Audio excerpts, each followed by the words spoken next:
সকালের শুরুটা যদি এরকম ফুলকো ফুলকো গরম গরম লুচি দিয়ে হয় তাহলে কেমন হয় বলো তো? বলার কি আছে, ভালোই হবে। আমি তো এরকম লুচি এমনিই ৩-৪টে খেয়ে নেব। কিন্তু ধরো যদি এরকম লুচির সঙ্গে থাকে একটু ক্রাঞ্চি ক্রাঞ্চি আলু ভাজা আর তার সঙ্গে রসগোল্লা, আমার কাছে এই কম্বোটা তো সেরা এক কথায়। কিন্তু আমাদের বাড়িতে লুচি হলেই হয় ছোলার ডাল হয়, না হলে কুমড়োর তরকারি, না হলে আলুর দম, আর না হলে ঘুগনি। ঘুগনি লুচির কম্বোটাও বেস্ট, তবে আমার কাছে লুচি আলু ভাজা তার সঙ্গে রসগোল্লা এই কম্বোটাই কিন্তু টপে থাকবে। এই যারা ভিডিওটা দেখছো তাদের লুচি দিয়ে কি খেতে ভালো লাগে অবশ্যই আমাকে কমেন্ট করে জানিও। আমি নেক্সট ভিডিওতে কিন্তু অবশ্যই তোমাদের শাউট আউট দেবো। আমি একজন ফেমাস ইউটিউবারের ভিডিওতে দেখেছিলাম যে সে নাকি লুচি আর চিলি চিকেন খেতে খুব ভালোবাসে। তোমরা যদি বুঝতে পেরে থাকো আমি কার কথা বলছি তাকে অবশ্যই কিন্তু মেনশন করে দিও নিচে।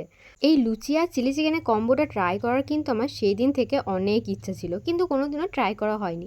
অবশ্যই সুযোগ পেলে একদিন ট্রাই করবো। তোমরা করেছো কিনা কমেন্টে জানিও।